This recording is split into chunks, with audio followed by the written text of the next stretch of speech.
Yo, so check this out. I'm at the Gurdwara and I'm down in the Langar hall eating, and I see this kid. And by kid, I mean he's probably not a kid, he's like in his early 20s. But anyways, guys got on this Faze shirt, and I kind of smirk, thinking this is one of those world colliding type moments. It's like this online world I kind of feel like I'm deep into, but so many people around me aren't. But for this other generation, Faze, Optic, 100 Thieves, these orgs are as synonymous as, the Winnipeg Jets or the Yankees, Lakers, or the Raptors are. And I realize for some of y'all, especially those my age here, you may not really know who Faze is. So to sum it up, they're this gaming group that started up back in 2010 and were known for doing trickshot videos in COD. They were basically making and one highlights, but for Call of Duty. Anyways, these guys were like one of the first main groups. It was like them and Optic, and they really carved out this gaming niche in many ways to what it is now. These guys became like the archetype, the mold for the gaming scene in many ways, kind of fusing personalities with gaming content, and they just absolutely blew up. By like 2014, these guys were worth a shit ton, and this was mostly just YouTube and some merch sales, but they caught the attention of venture capitalists and investment firms, and the original Faze guys were given this massive bag in exchange for keys to the kingdom they built.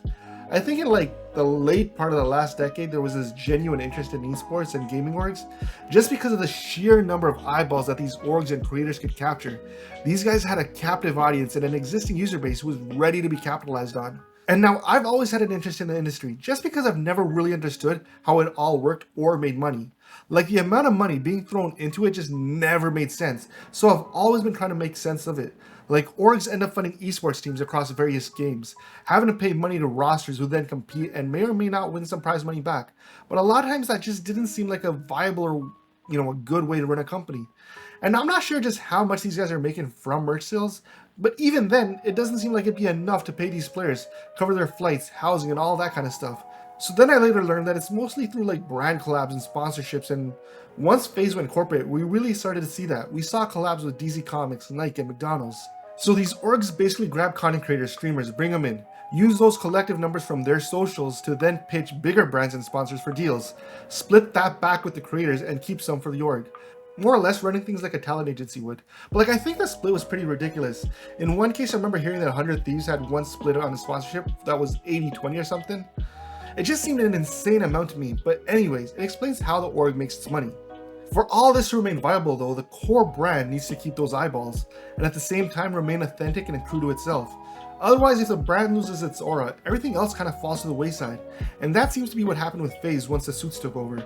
That Faze really started to lose that aura and edge that made it Faze, what made it cool and appealing to begin with. Like, not surprisingly, the stock tanked out the gate, which to me means it was just mispriced to begin with and a complete rug pull by the original investors. But in trying to really bounce back, they were just trying to sign anyone with any kind of brand appeal, it seemed. And eventually this led to the community and the OG guys to rebel, because obviously they were seeing this thing that they built just get hacked to death, and started kind of fighting back and publicly going after the corp, until eventually shit hit the fan and GameSquare bought them out and gave ownership back to the original guys. Which takes us back to what happened the other day. I see all over my timeline that Faze has just taken out the Genji and started cutting the Faze roster. They released this, at least what I thought was a cool video. It's like this Windows 95 blue screen at death type thing. I don't know, maybe because I'm from that time, I just thought the visual was well done. Kind of doing a full system restart, restore type thing, and yeah, I know, man. Even if it was made to highlight the culling of talent, I thought it was well done. I think the whole culling thing was something that was being teased for a bit now, or at least ever since the OG Faze guys got the keys back to the kingdom, and that's understandably irked some people, because I think for some of those who did get signed by the suits, they still value that Faze legacy, and being part of it I'm sure meant something to them. And some of those who got cut, like Kaylee, Nia, or Agni, who seemed like perfect fits for Faze, were let go also. In one interview, Banks, the CEO, was just saying it's not personal, just cutting anyone who wasn't family or was picked by the old regime so that they could destroy and rebuild their own way. Which seems to be what they're doing with their 4 new pickups. They just wanted people that they're cool with. But aside from all that, I'm still surprised that orgs play such a big part in this ecosystem. It's like the whole thing with musicians and record labels, where I just don't see the org or the record label being able to do anything for the creator these days that at least not a decently sized one couldn't do for themselves with just some agency representation. Like, it seems that there's more people now who understand the game space and can work as a traditional agent would in securing sponsorship deals at a much lower rate. And so much of this space is based around your own personality that it seems like the org gets way more out of this relationship than the creator does. Like, I get that there's a definite credit or clout that you get by saying you're part of an org, and building together is easier than building alone. But it always seemed that most of these guys on orgs, they just continue to do most things with their own crew and people, and I never truly understood what the org brought to the table. That said, I could just be mad ignorant of the space, but it feels like the same thing with record labels where you could be making a lot more as an independent and, control your own shit than if you were part of an org.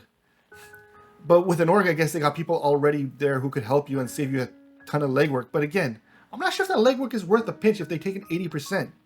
Anyways, I just thought I'd share this since I thought it was cool seeing a kid at the Gurdwara rocking a Faze shirt to then the next day Faze going all full on Queensbridge mode, destroying and rebuilding everything. But hey, I'm always interested to know what you guys think. Those likes and subs go a long way and I appreciate everyone doing their part. Also, I love the feedback I get in private about what y'all liking or what I can improve on, so please keep that feedback coming. Till the next one though, peace.